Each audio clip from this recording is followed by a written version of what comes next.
Hoje, 17 de maio, estamos recebendo Isa Rita, do Centro Dom Pedro, que veio proferir a palestra A Vida Continua. Boa noite a todos, que Jesus nos abençoe. Então vocês devem ter escolhido a mensagem de acordo, né? Porque tem tudo a ver, né? Tem tudo a ver. Porque eu vou falar sobre a vida continua.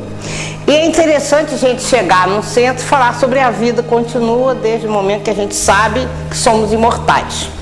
Mas é que eu procurei abordar esse tema com comprovações de que realmente a morte não existe. Porque o espírita costuma dizer, né? O espiritismo veio matar a morte, né? Então nós vamos, através de comprovações, deixar bem claro que realmente a morte não existe, né? E aí a gente pensa o seguinte: muitas vezes as pessoas não acreditam que exista comunicação, né, dos chamados vivos com os mortos, encarnados com desencarnados, e é isso que a gente também vai abordar. Mas antes disso, eu queria comentar com vocês o seguinte: quando a gente vai num velório de família espírita, é diferente de um velório de uma família não espírita. Porque muitas vezes no velório da família não espírita, se tem a ideia de que é um adeus, nunca mais vamos nos ver. Não acredita na imortalidade da alma, então há aquele desespero, aquele sofrimento, né?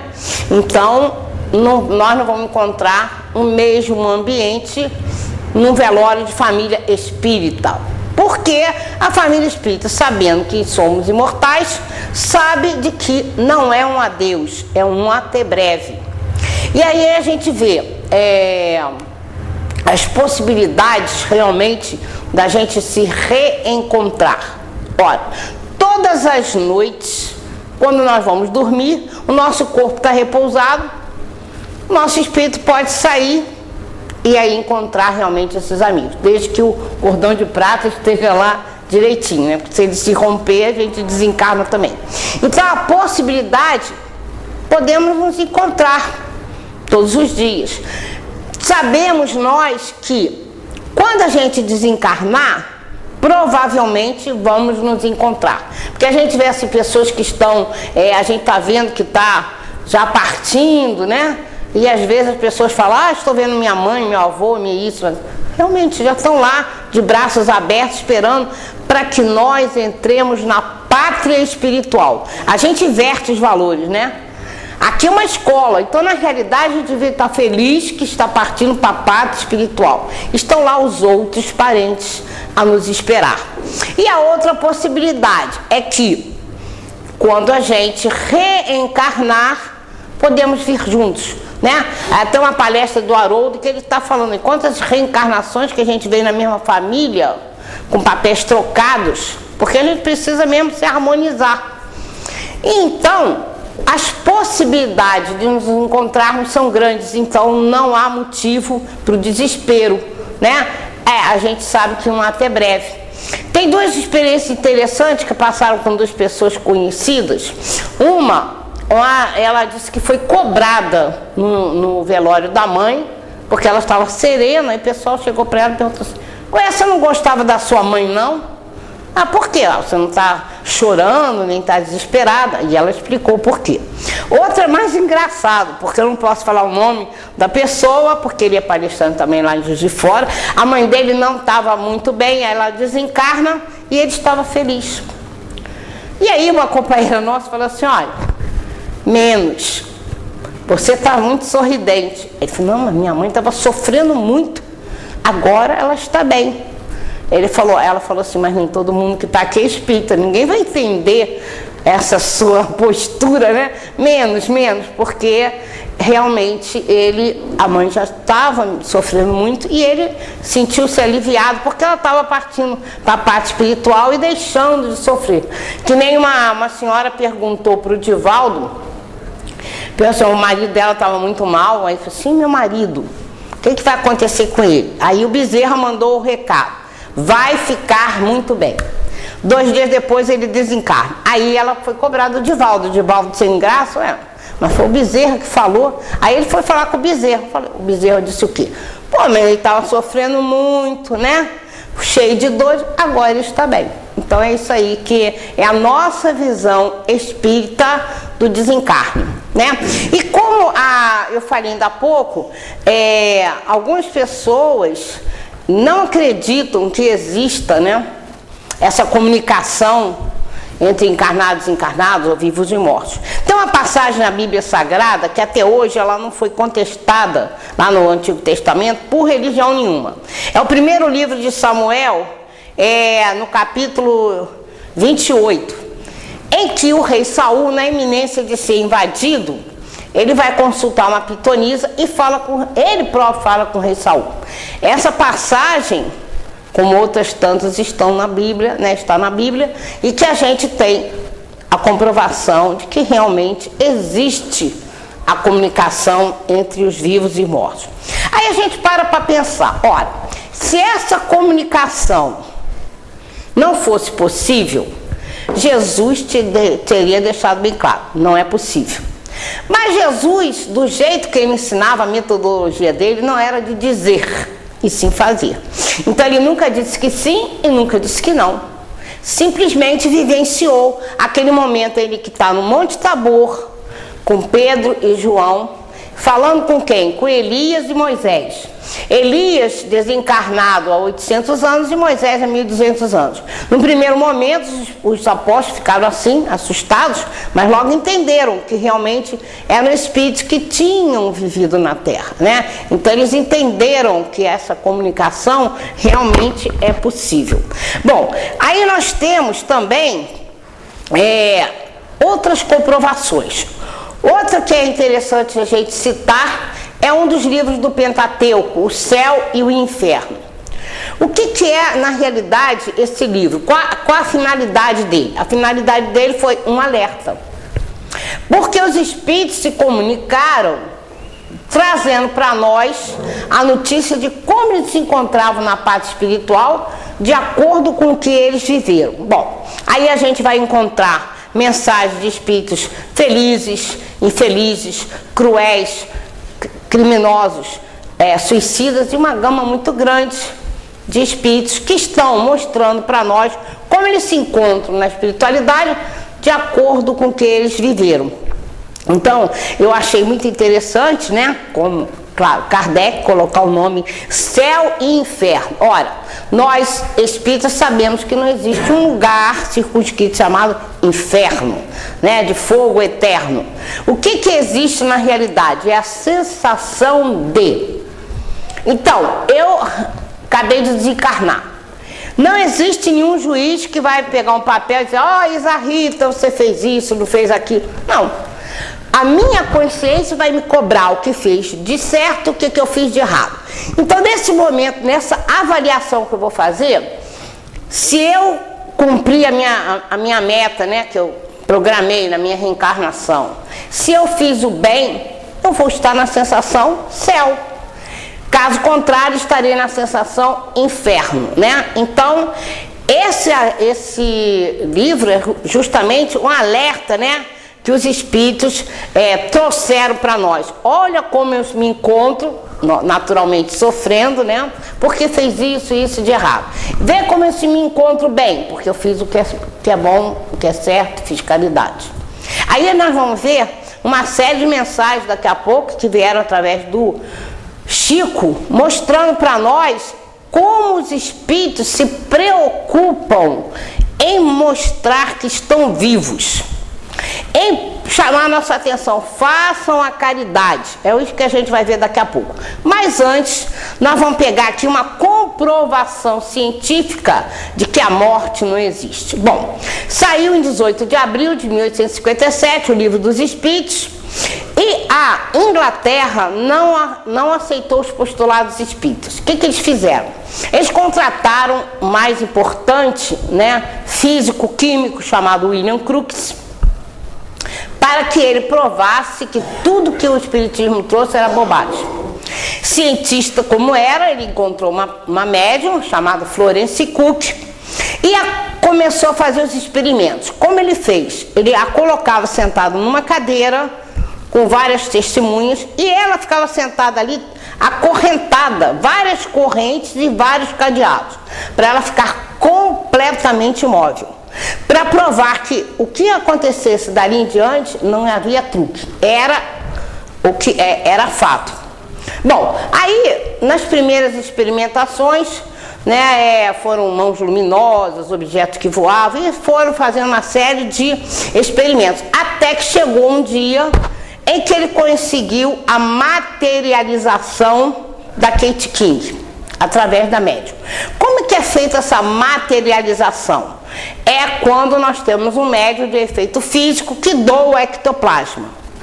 Então, a Kate King se materializava. E nessa materialização, as pessoas podiam abraçar, tocar na Kate King, podiam escutar seu coração, seu batimento cardíaco. E ele chegou a um ponto de, algumas vezes, depois de tantos experimentos, ela não precisava ficar mais acorrentada, ele pesava a médium, colocava assim no quadro o peso dela. Depois, no momento da materialização, ele pesava a médium com o espírito, somando, dava o peso inicial dela. Bom, então a materialização ela é feita através, que eu já falei, da doação de ectoplasma de um médium de efeito físico. Aqui no Brasil nós tivemos muitas materializações também. Naquele livro Materializações Luminosas do Ranieri, tem inclusive fotos, né? Fotos dessa materialização feita pelo Peixotinho, que foi muito famoso, né? Aqui, esse médium, a Ana Prado. Em algumas delas até o Chico participou. Depois o Emmanuel proibiu, né? Dessa participação dele. Tem até aval do Chico nesse livro. E interessante que no livro mostra o médium deitado, a saída que é feita uma espuma, né? Saindo do médium e se materializando, né? O espírito. Então lá tem fotos de espíritos só por aqui, inteiros. Então ali tem bem explicado a materialização. Interessante que o Ranieri dá o depoimento dele, que achou que cada vez mais existiriam essas manifestações da materialização. E foi o contrário, cada vez menos. Por quê? Porque naquela época, 1940 e pouco para 50, era necessário os fenômenos para chamar a atenção. Depois, a gente sabe que o importante não é a gente se prender a fenômenos, e sim ao estudo. Porque nós temos um objetivo de estarmos aqui no planeta. É o nosso crescimento espiritual. Então, nós temos que lembrar o seguinte, nós temos que ir ao encontro desse objetivo, crescer espiritualmente. Como vamos crescer? Com conhecimento.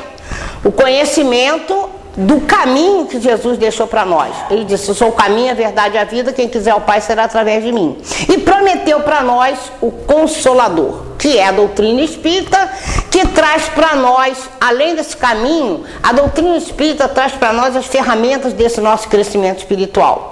Mostrando para nós a importância de amar, perdoar, ter paciência, tolerância, indulgência, compaixão, que a gente não pode ser egoísta, não pode ser orgulhoso.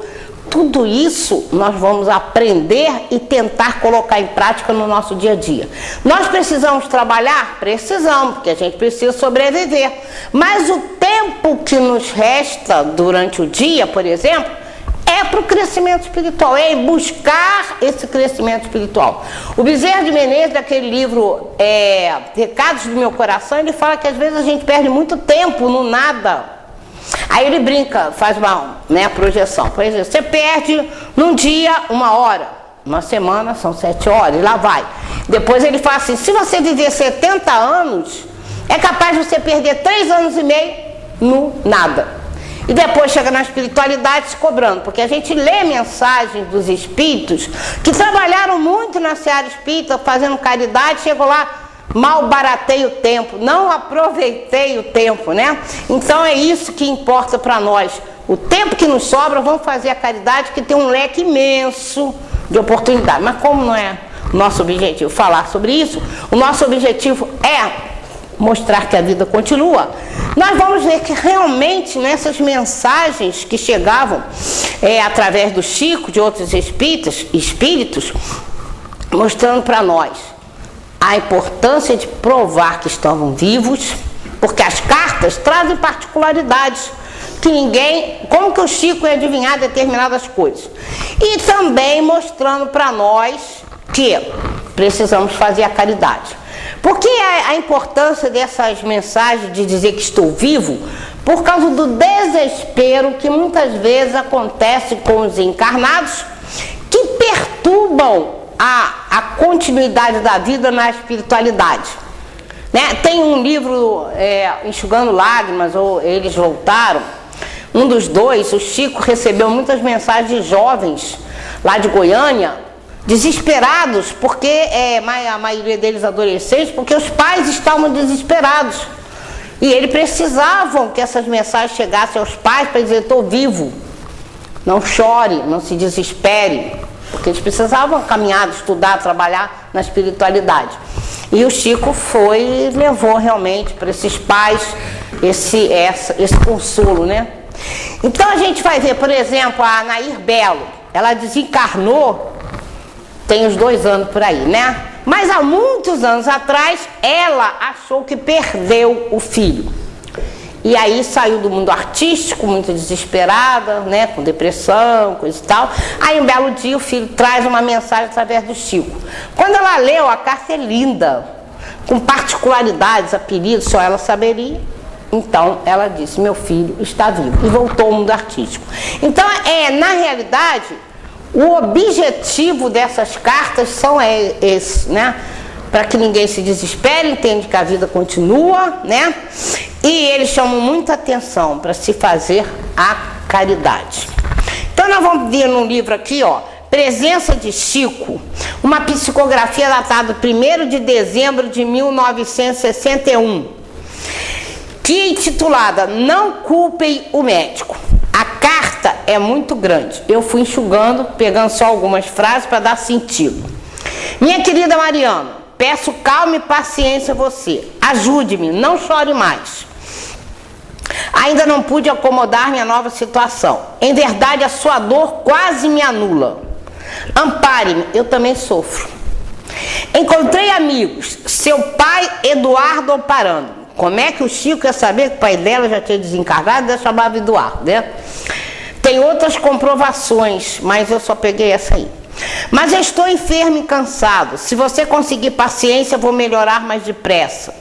Ore, confiemos em Jesus. Aí o objetivo da carta: rogo a vocês que não culpem o médico. Ele morreu numa operação, e aí a família abriu um processo contra o médico, né? E ele veio explicando que ele tinha que desencarnar daquele jeito, o médico não teve culpa e pedia para que a família tirasse o processo. A família atendeu o pedido dele, mas continuando a carta: não chore mais, trabalhe, Marina, há quem sofra mais do que nós. Repare os abandonados e infelizes. Dê-me essa alegria. Estava perto do Natal, então ele pediu para que ela fizesse a caridade, né? De olhar por as crianças e as pessoas que necessitadas. Uma outra carta do mesmo livro está intitulada Evidente Demonstração de que a morte não é o fim. Aí diz assim: querida mamãe, peço à senhora para me abençoar. Venho com o tio José rogar ao seu coração paciência e calma. Estou mais forte e mais preciso da sua conformação. Mamãe, ampare as crianças sofredoras e trabalhe para o bem. Outra vez. Todas elas falam isso. Aí assinou o Wilson de Oliveira. Tudo bem. Essa carta foi muito importante, porque em 1964 ela saiu no Anuário Espírita, nas páginas 113 e 114. Por quê? Na hora que o Chico, né, grafou a assinatura do Wilson de Oliveira, a família depois pegou a carteira de identidade, quando ele encarnado ainda, e comparou, era a mesma assinatura, né? Então virou assunto no Anuário Espírita. Bom, tem outra carta do mesmo gênero, né? No livro Aprendendo com a Morte, do Carlos Batelli e Pedro Bonilha, intitulada A Assinatura. Então é de um menino que desencarnou com 13 anos, o Esber. E a carta dele é mais ou menos assim: quando vocês puderem auxiliar o mais pobre em meu nome, não permaneçam indiferentes. Aí ele fala assim: muita gente faz desse jeito, quando perde parentes ou amigos, se voltam ao tempos religiosos, vão fazer caridade, mas o tempo vai passando e eles param. Então ele pede que eles não parem, né, de fazer a caridade. E depois ele diz: tenho a certeza que prossigo vivo. E aí, quando ele assina, a assinatura de novo foi comparada com a carteira de identidade dele, só que no caso do Esber sofreu uma avaliação pelo da grafoscopia, né? Então foi autenticado mesmo que era a assinatura do Esber quando encarnado, né? Olha, essa experiência eu passei, muito interessante. Ali no ID, lá em Juiz de Fora, as pessoas vão até lá, colocam o nome dos desencarnantes, né? E entram numa fila. Às quartas-feiras, os médiuns se reúnem, né, para recebe assim, uma lista de 10 desencarnados, mas nem sempre eles vão se comunicar. Seria mais ou menos assim. Pode ser que venham ou não. Então, aí, é interessante que às vezes o mesmo espírito, ele é uma mesa grande, ele se comunica aqui e a mensagem é a mesma, só para dizer que era, né, que era autêntico. Então eu estava lá um dia fazendo esse trabalho e quando a mensagem, a gente não tem ideia de quem vem, né? No final assinou Lucisa Nete. Lucisa Nete, ela já desencarnou, era minha amiga, e ela trabalhou muito para que um centro lá, o Emmanuel, crescesse. E aí eu fiquei emocionada, mas também ficou por aí. Mas quando eu entreguei a ficha para o Marcos, que era o coordenador, ele olhou assim e falou: nossa, é a assinatura da Lucisa Nete, ela é minha prima. Então é interessante, né, a gente contar, porque às vezes a gente lê num livro, aconteceu do outro lado do mundo, aconteceu na outra cidade, e a gente às vezes tem experiência, né, passou pela experiência para mostrar que também aconteceu, né, tão pertinho da gente. Eu passei por essa experiência. E a gente vê o seguinte: ninguém vai se espantar com esse tipo de comunicação, porque lá no livro dos médiuns, na questão 152, Kardec deixou bem claro que isso seria muito comum, a psicofonia ou a psicografia, né?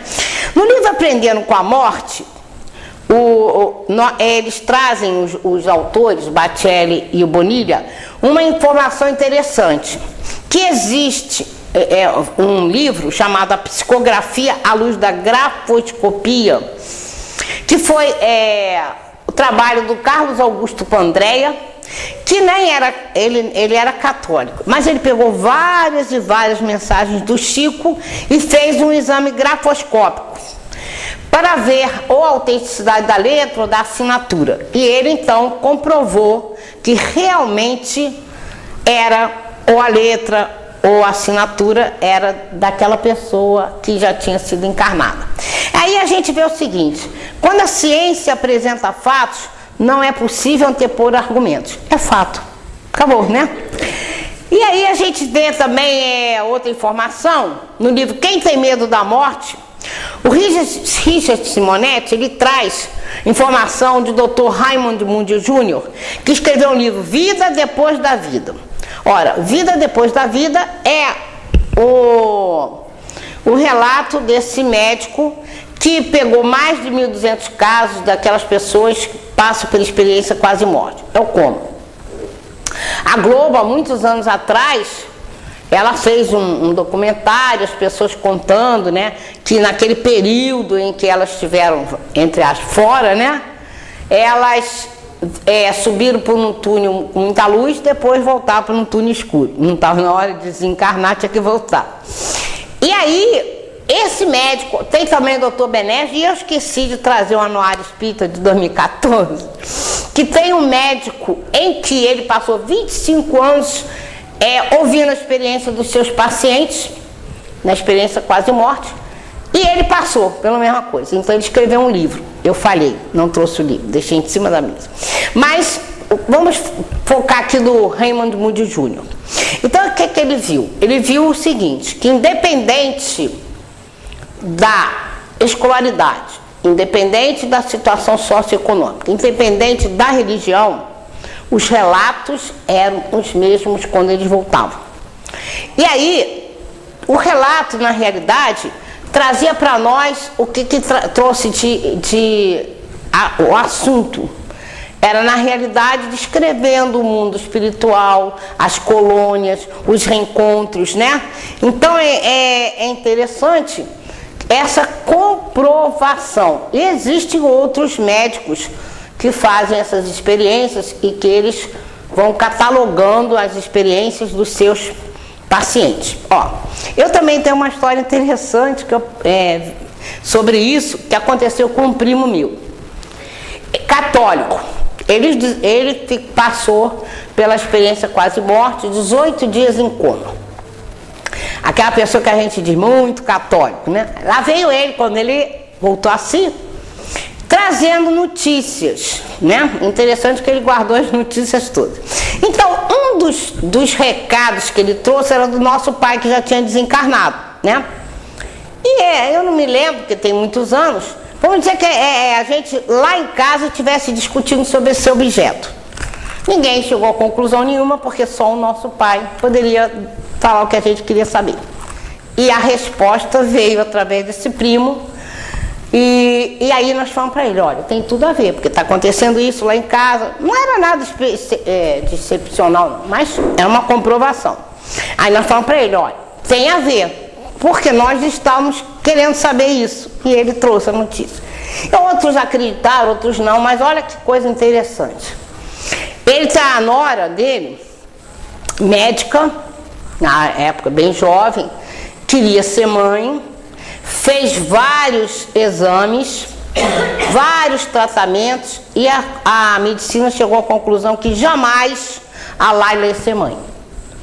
E aí ele veio falando, olha, a Laila vai ser mãe. Pronto, aí, né, o pessoal tá doido, né, ficou maluco esse tempo todo aí, né? Foi uma série de comentários. Mas o filho da Laila está no planeta. Aí a gente pergunta, como? Nós sabemos que para a espiritualidade nada é impossível. Eu sei de um casal, eles não são de Juiz de Fora não, mas eles tinham filhos gêmeos, desencarnaram no mesmo dia. Passou uns tempos, eles mandaram notícias, vamos voltar. Então ela achou que ela ia, né, adotar, porque ela tinha feito ligadura com corte, mas não, ela teve naturalmente. A mesma coisa aconteceu com a esposa do Jorge Andréia, né? Esse que espírita que desencarnou há pouco tempo. A esposa dele também tinha feito ligadura, com corte. Mas a espiritualidade fez o canal e ela recebeu a notícia que ia ser mãe de novo. Então a gente sabe que nada é impossível. Mas aí o que eu estava falando sobre meu primo, não acreditou. Né? E a gente fala assim coisas que as pessoas não acreditam, que são coisas interessantes. Eu tenho outro primo que ele passou um problema muito sério, que perdeu um filho, para ele perdeu, com 17 anos. A esposa era espírita, né? E ele era católico. E ele perdeu assim o filho, tomando banho lá em Copacabana, na casa da avó, o gás. Não sei o que deu lá. Quando eles foram ver, o menino já estava desencarnando. Ele ficou alucinado. Eu tinha até dado aula para esse menino, porque eles foram para São Paulo, eu dava aula para adulto no estado. Dei aula para o Fabinho durante o ano. Ele era muito amoroso, né, o menino. Então, o Getúlio, ele ficou louco. Ele chegou um dia a andar no túnel Rebouças, no meio para ver se ele, né, algum carro atropelava ele. E aí, um belo dia, eu recebo, porque eu só fazia psicografia já, aí eu recebo a comunicação de que eu tinha que receber uma carta do Fabinho para entregar para ele. Eu falei, nossa, mas ele blasfemava feio. Eu falei, como é que eu vou fazer isso? Meu Deus, mas, né, a gente não escolhe. O telefone toca de lá para cá, eu não ia deixar de fazer. Só que a mensagem que veio falava que eu tinha que entregar essa mensagem a ele até domingo. Eu estava me preparando para fazer um concurso. Aí eu falei, eu estava com medo até de entregar a carta para ele, né? Mas Aí eu falei, eu primeiro vou falar com a mulher dele. Aí fui no centro, que ela trabalha, fiquei esperando ali, eu e ela. Daqui a pouco ele rompe por ali, correndo. O que vocês estão fazendo aqui? Com licença, não fala. Ele falou, essa porcaria não vem nunca aqui, não. Tem 2 anos. Eu falo baixo. Falei, e agora? Eu tinha que entregar até domingo, não entreguei, nem estava com a carta ali. Aí eu chamei ele no cantinho e falei, eu queria falar um negócio para você. Eu quero que você faça um favor. Eu recebi uma mensagem do Fabinho para você, mas eu não quero que você omita nenhuma opinião, porque eu estava com medo até que ele ia falar. Não omita nenhuma opinião, só me faz esse favor. Em nome da nossa amizade, do nosso amor, que é meu primo, você recebe a minha mensagem? De você eu vou receber. Eu falei, ainda bem. Bom, quando ele recebeu a mensagem, ele chorou muito. Porque no meio da mensagem tinha um desenho assim, Eu não entendi nada. O desenho foi feito e estava escrito assim, do lado do desenho. Agora, pai, agora eu enxergo além da montanha. Para mim ficou sem sentido. Aí quando eu entreguei, ele chorou muito, aí ele foi me explicar. Que o Fabinho, ele mandava bilhetes, te amo, não sei, bom dia pra mãe, florzinha, não sei o que lá. E para ele, o pai dele, ele falava, pai, eu quero enxergar além da montanha. Aí vem a mensagem, pai, agora eu entrei. Ele tinha que acreditar, né? Ele acreditou, começou a ir no centro espírita, ficou calmo, daqui a pouco, novamente ele começou a blasfemar. Aí veio outra mensagem maravilhosa, foi outra dica do filho. Também ele ficou numa boa.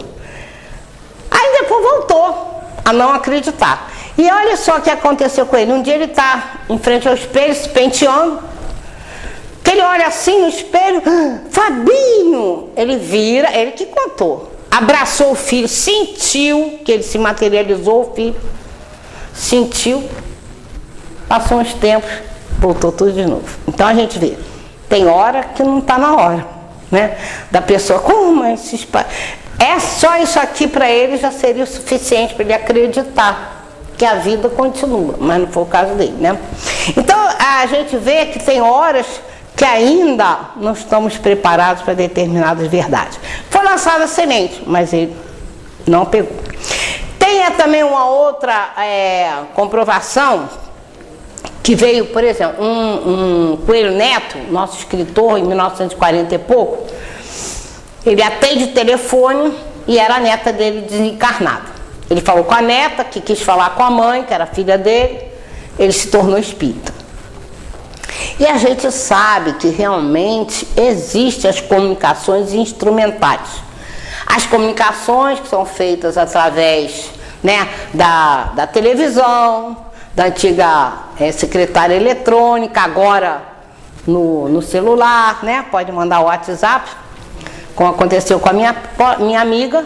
Minha amiga recebeu ela estava na casa dela, na casa da irmã, conversando com o filho que estava na casa deles. Ela voltou para ir ao banheiro, deixou o celular assim no sofá e foi. Quando ela voltou, tinha uma mensagem muito entroncada, não dá para entender nada. Ela estava fazendo campanha, levando cadernos para uma escola, coisa e tal. Aí ela falava, obrigado por ajudar minha neta, falou 2 vezes em campanha de dinheiro, não precisa a gente não entendeu nada. Bom, porque quando eu fui entregar os livros, eu e ela falei, quero mostrar para vocês uma mensagem. E aí a gente estava assim, o meu carro estava um pouco numa descida, ficamos atrás do meu carro, conversando, e a gente falou, a gente não está entendendo essa mensagem. Não sei o que é, não sei, está muito entroncado. De repente, faz um barulho debaixo do meu carro. Plim! Aí a gente olhou assim, aí ela foi acompanhando com o olho e fomos lá. Aí nós chegamos perto, uma moeda de 10 centavos se materializou. Aí ela pegou assim, deu para ela, ó. Ela viu o espírito no dia que ela deixou o celular, ela chegou lá, ficou espantada, ela viu o espírito passar. E aí, 2, 3 dias depois, essa conversa, cai uma moeda debaixo do carro. Que a gente foi atrás e pegamos. Não tinha como aquela moeda ali, porque debaixo do meu carro mesmo. Aí olhem só, como é interessante as coisas. Ela levou para o centro que ela frequenta, não acreditaram na mensagem que ela tinha recebido através do WhatsApp. Desconhecimento das pessoas, porque, como eu disse, existe todo um estudo de transcomunicação instrumental. E já é feito há muitos anos. A Sônia Rinaldi aqui no Brasil, ela está até ligada à NASA. E aí a gente tem, né, na Rússia eles estão mais adiantados que a gente nesse aspecto. Aí você tem na televisão, no computador, seja lá onde for, na rádio, pelo rádio. Então, ela recebeu a mensagem. Aí, que amiga bacana que eu tenho, porque ela é espírita. Por que ela é uma boa espírita? Porque ela falou assim, bom, já que não acreditaram em mim, tem duas opções. Ou me aborrecer, porque estão me chamando de mentirosa, ou ficar calada. Ela optou em ficar calada. Vou orar por esse espírito e deixa ver como vai ficar. Porque ela falou assim, sabe lá se essa mensagem veio para trazer discórdia? Não sou eu, né? Nem aquele aconteceu na casa espírita, ela bem ficou caladinha. Mas ela recebeu, e isso pode acontecer. Eu passei também uma experiência dessa, há muitos anos atrás, quando vim para cá. A minha filha, todo final de semana, tinha que ir para o Rio, para encontrar com as amigas, para encontrar com os primos, e sempre era num determinado shopping. Então, chegando na linha vermelha, tinha o nosso rádio, estava assim, muito baixinho. Aí sobrepôs uma voz, hoje à noite, vai encontrar com determinada pessoa. Eu olhei assim para minha filha e falei, nossa. Falei, ó, aí não fui boa espírita não. Falei, eu não quero encontrar com essa pessoa. Então, você pode avisar para todo mundo que naquele shopping que a gente vai, nós não iremos no outro. Pois o outro, a pessoa apareceu, foi do outro, né? Então tinha que acontecer. Então a gente vê que realmente as comunicações existem, né? E que eles muitas vezes fazem dessa forma para a gente ver que realmente a vida continua, né? Nós temos aqui, sobre esse negócio do telefone, tem uma experiência também interessante. Eu estava falando no centro, tinha levado uma amiga. Aí quando eu contei a história do Coelho Neto, ela falou assim, aconteceu na minha casa. O telefone tocou, eu atendi, escutei a voz da minha avó, desmaiei. Mas a minha irmã pegou no telefone. Aí a mensagem da avó, leve fulana pro médico urgente, senão ela vai desencarnar. Aí deu certo. E aí eu contando isso, tinha uma senhora, levantou o dedo, falei, eu queria te fazer uma pergunta. Eu falei, pois não. Eu quero que você me explique, mas ela estava aborrecida. Me explica uma coisa, eu sou espírita, a minha irmã que está encarnada, ela é católica, e a minha irmã que desencarnou é espírita. Mas você acredita que ela tocou o telefone lá para casa e mandou chamar a outra? Eu falei, meu Deus. Ela, mas por que ela não me chamou? Eu falei, gente, fiquei com uma saia justa. Eu falei, só pode ser o seguinte, você, para que ela fala, tô viva, se você sabe? Tem que falar para quem não acredita que era ela, né? Mas ela continuou não acreditando, ela estava revoltada. Eu falei, mas ela lançou a semente. Você fala, pensa bem, como que é difícil o telefone realmente, literalmente tocar e você atender. E é um desencarnado. Ela fez o papel dela, ela teve a oportunidade e, né, falou para a filha, para a irmã, tô viva, né? Então são coisas que acontecem, né, para provar para nós que realmente a morte não existe.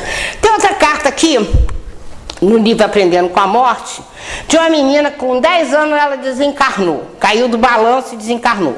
E aí, um pequeno trecho da carta que eu vou escolher é o seguinte, a vida não acabou para mim e não deve terminar para vocês. Reanime-se e procure, na medida do possível, socorrer as crianças carentes de amparo. Elas estão em toda parte, com a dedicação de alguns poucos minutos que lhes possamos consagrar, é possível realizar muito em seu benefício. Deus, mamãe e papai, às vezes delibera conceder-nos mais tempo para que a gente se devote à causa dos que sofrem. Com o tempo que vocês certamente me dedicariam, vocês poderão amenizar a solidão e a carência de muitas crianças para as quais quase ninguém admite ter tempo no mundo. Olha que coisa mais linda, né? Aí eu fui verificar, porque fui na época, os pais lá em Cachoeiro do Sul criaram o Sopão da Criança. E ele foi criado em 1996 e existe até hoje, né? E um ano depois ela fala: estou extremamente feliz porque o Sopão das Crianças é uma bênção de Deus materializada na terra. Se o grão de trigo, ela lembra uma citação de Jesus: se o grão de trigo não morrer, não se transformará em pão para os que têm fome. Eu nada sou para me comparar a um grão de trigo, ao qual Jesus se referiu, mas sinto-me útil ao saber que perdi o corpo para que quase uma centena de crianças tivessem o que comer. Né? Bacana, muito lindo. Outra também que eu achei interessante é de um jovem que estava num planador, ele desencarnou. Então, uma das mensagens, que a primeira mensagem que ele manda é que a vida está solicitando duro testemunho para a família. Sempre fomos unidos e vamos superar juntos. Então ele falou o seguinte: como eles eram espíritas, que eles prestassem bem atenção, que eles seriam foco, né? Seriam observados pelas outras pessoas de como eles agiriam diante da morte. Então, se eles são espíritas, a tranquilidade, né, seria, né, o caminho certo, porque ele diz que dependendo da nossa atitude, nós aproximaríamos as pessoas de Deus ou afastaríamos. Então, lá pela terceira vez que ele manda a mensagem, depois de um ano, ele diz que estava trabalhando como projetista de veículos semelhantes a planadores da Terra, porque ele disse que nem todos os espíritos sabiam volitar. Então, a gente sabe, né? Lá no nosso lar, o Aeróbios, né? E aí, interessante, ó, além do trabalho, que é uma escola, ocupo-me da minha vida pessoal e do ponto de vista afetivo, devo dizer que estou enamorado de uma jovem desencarnada e estou imensamente feliz com o amor que descubro junto a ela. Alguém aqui vai se espantar quando a gente lê André Luiz, a obra Nosso Lar e outras tantas obras? A gente vê que realmente a vida continua, né? Lá no Nosso Lar, o Líder, né, que estava noivo, a mãe eu esqueci, é a mãe dele que está, Dona Laura, para preparar a vinda, né, a casa, para preparar a vinda dos familiares. Então a gente sabe, a doutrina espírita explica para nós que realmente a vida continua, né? Então a gente vê que a vida é imortal, pungente, completa, integral, que se desdobra em diferentes faixas dimensionais. E quando a gente vê a carta do Eduardo, a gente vê que ele disse para nós, que ele vive, estuda, trabalha e ama. Então a doutrina espírita mostra bem para nós isso aí, né? Para a gente entender que realmente não existe a morte. No livro Presença de Chico tem uma passagem tão pequenininha, que é o marido escrevendo para a esposa, pedindo a ela: não leve flores no meu túmulo, eu não estou lá. Pega esse dinheiro para fazer a caridade, né? Então a gente vai vendo que vão vivenciando o cristianismo através do espiritismo, abrindo um canal permanente com o mundo espiritual. E qual é então a nossa postura em relação a esses irmãos que partiram para a parte espiritual? A gente deve fazer prece, oração. O Evangelho diz o seguinte, que a prece é um refrigério, um guia, um coradouro, né? Para todos os espíritos, mesmo aqueles que estejam equilibrados. Imaginemos aqueles que estão desequilibrados, né? Então, porque a gente tem que entender o seguinte, nós fazemos parte de uma mesma família. Jesus deixou claro, falava o povo, chamaram Jesus, sua mãe e seus irmãos estão lá fora. Todo mundo conhece essa passagem, né? Aí o que disse Jesus? Eis aqui os meus irmãos e minha mãe. Todo aquele que obedecer à vontade do meu pai é meu irmão, minha irmã, né? E aí a gente pensa, que ele quis deixar bem claro que ele era o caminho para chegar lá. E que todos nós, então, pertencemos à mesma família. Porque se a gente parar para pensar, ele fez pouco de Maria? Jamais. No espaço pequeno do seu messianato, ele sempre louvou Maria. Então, o que ele quis dizer para nós somos todos irmãos, pertencemos à mesma família. E a gente tem que entender o seguinte, essa família pode estar encarnada ou desencarnada. Todos encarnados e desencarnados fazem parte da família universal. E que a espiritualidade mostra muito assim, a importância da solidariedade. A gente pensa assim, por exemplo, eu podia chegar agora e orar e pedir um passe ao Bezerra de Menezes, por exemplo. Até eu poderia, né, ter esse mérito, entre aspas, e ele vir me dar o passe. Quando a gente vai fazer na câmara de passe, os espíritos também não poderiam pacificar. Quantas vezes faltam passistas e aí as pessoas vão fazer um passe coletivo? A espiritualidade está fazendo. Então por que? Aí eu fico pensando, por que precisa do médium para fazer o passe? Do encarnado? Porque é necessário que haja um entrosamento, uma solidariedade. Porque aquele que vai dar o passe, o encarnado, ele vai dar da sua boa vontade, do seu amor. E isso é importante, porque a gente é veículo só. A espiritualidade nos usa como veículo, é eles que estão dando o passe. Mas, porque eles colocam a necessidade daquele para dar o passe? Para haver realmente essa solidariedade entre encarnados e encarnados, para a gente entender que eles estão numa outra dimensão, mas eles fazem parte da nossa vida. Mesmo porque a gente sabe que os nossos amigos, nossos parentes, eles estão unidos a nós pelo amor, pelo coração. Além de tudo que a gente já falou, que a gente vai reencontrá-los, né? Então, a solidariedade é muito importante, que a gente tem que entender o seguinte: nós devemos lembrar com amor daqueles que partiram para a parte espiritual.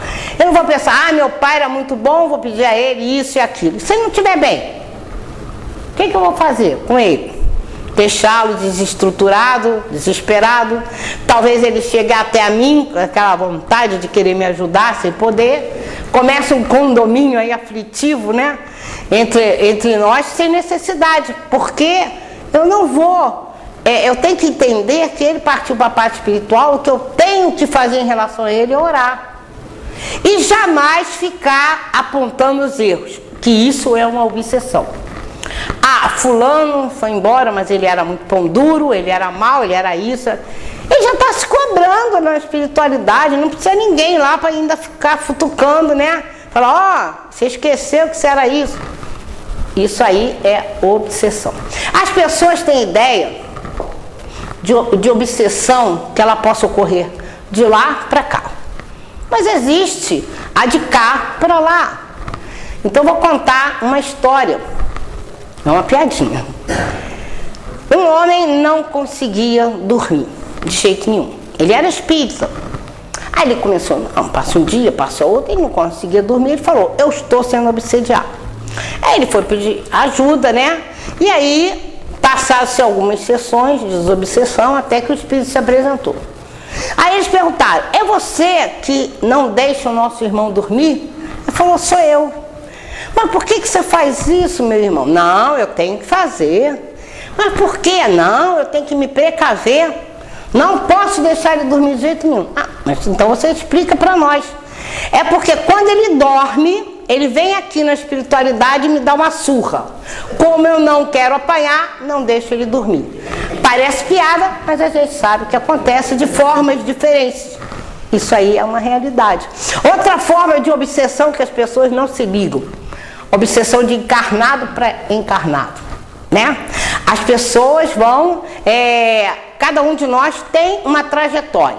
Cada um de nós tem um comprometimento. Aí vamos dizer assim, eu estou comprometida de ir no centro X para fazer, no horário determinado, para fazer algum trabalho lá. Aí chega alguém da minha família e fala assim, mas hoje, com esse tempo frio, você vai sair de casa, tem coragem? Aí começa a puxar para trás. Ou então você, não, tá chovendo, não vai não. Aí o Simonetti fala, num livro dele, fala assim, se tiver caindo canivete, você não tem que trabalhar e você vai? Por que você vai deixar de ir num trabalho de assistência social, ao trabalho dentro do centro espírita? Né? Então, aquela pessoa, na realidade, está lhe tirando do caminho. Desculpe os cimentos, também são outro tipo, né? Tem gente que ou marido ou mulher, não pode a pessoa nem olhar para o lado. Olhar para o lado, o outro começa a confusão. É obsessão. Então, o que a gente tem que entender, ó, voltando ao nosso assunto, é que nós não devemos falar dos desencarnados. O que a gente tem que fazer é orar, mandar mensagens de amor, né? Uma prece, porque é isso que a gente tem que entender. Porque o Emmanuel, ele fala o seguinte: como ele ficava admirado de ver os espíritos preocupados com aqueles que estão encarnados, como a gente viu aqui, ó, façam a caridade, então chamando a atenção de como a postura, né? Buscar o Evangelho, seguir o Evangelho, muita preocupação. E a gente vê assim histórias, não só em livros, mas na vida real, de pessoas que passaram momentos muito difíceis e que tiveram a ajuda da espiritualidade por causa de uma mãe, de uma avó, né? Aí elas tendo mérito, ou pai e mãe, pai também, tendo mérito, né?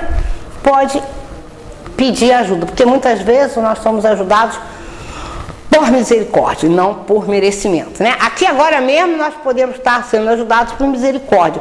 Por quê? A gente lembra que Jesus falou: bata e a porta se abrirá. A porta está lá na porta, mas eu vou ter que fazer esse esforço. Isso aqui chama-se reforma íntima, merecimento. Mas muitas vezes eu não tenho merecimento, mas, como Kardec falou, conhece o bom espírito pelo esforço de domar as suas más tendências. Esse nosso esforço, por exemplo, está frio, a gente vai lá no centro. Ah, mas por que vai no centro? Posso estudar em casa. Estar no centro é importante. Porque a gente, nesse momento, estamos falando de Jesus. Onde houverem 2 ou mais falando sobre mim, lá estarei. Nesse momento que nós estamos ligados aqui, nós estamos fazendo muita caridade, recebendo. Caridade para os desencarnados, porque muitas vezes os desencarnados estão aqui ouvindo eu falar, mas pode até ser um espírito superior falar a mesma coisa por ele. Ele vai acreditar em mim, porque eu estou quase na faixa vibratória dele, porque o espírito superior pode estar querendo enganá-lo. E é tão importante que muitas vezes eles gravam palestras e levam para colônias espirituais. Às vezes sai daqui um microfone e vai para lá. Então a nossa responsabilidade é grande. Além do que, muitas vezes a espiritualidade pega o fluido dela, passa para ela, ou vice-versa, uns estão ajudando os outros. Além de que, muitas vezes um desencarnado chega aqui sem a noção que desencarnou, mas quando chega aqui, ao deparar com a nossa vibração, ele entende que não pertence mais ao mundo dos vivos, entre aspas. Então a gente vai entendendo como é importante, né, a gente estar aqui, como é importante a gente estar na vibração de amor, mas não é interessante que ninguém esteja olhando para mim pensando que vai fazer feijão amanhã ou vai fazer ensopado, né? A gente tem que estar na sintonia, né? Então a gente vai entendendo a importância da nossa postura perante os desencarnados. Então é necessário que as pessoas compreendam que a morte é a própria vida numa dimensão mais alta. Foi lido na mensagem, né? Na mensagem inicial estava falando isso aqui. Então a morte é a própria vida numa dimensão mais alta, nos dando a possibilidade de viver pelos caminhos do mundo com menos tristeza e mais alegria, com menos dor e maior bem-estar, com menos descrença e mais fé, com menos desalento e mais esperança. Entretanto, se você não consegue compreender as nossas certezas, não tem a menor importância. A morte espera por você também. E talvez, quem sabe, ao atravessar os portais do túmulo, lhe seja mais fácil compreender que a vida é uma criação imortal de Deus. Então era isso que eu queria trazer, né, para a gente refletir que realmente a vida continua, e nós temos várias, então, provas disso. E aí eu queria pedir licença a vocês para ler um poema que eu fiz, e nem todo poema precisa de rimar, que é o caso desse aqui. Eu fiz esse poema em homenagem às mães, a Maria Santíssima, em homenagem à minha mãe, que já desencarnou quase há 4 anos, Nair Maria. Então eu vou pedir licença a vocês para ler. Maria cheia de graça, para nós a Mãe Santíssima, que vela, guarda e ilumina a todos os filhos do Senhor. Seu coração é imenso, abriga o mundo inteiro, olha por toda a humanidade, sem descanso e sem cessar.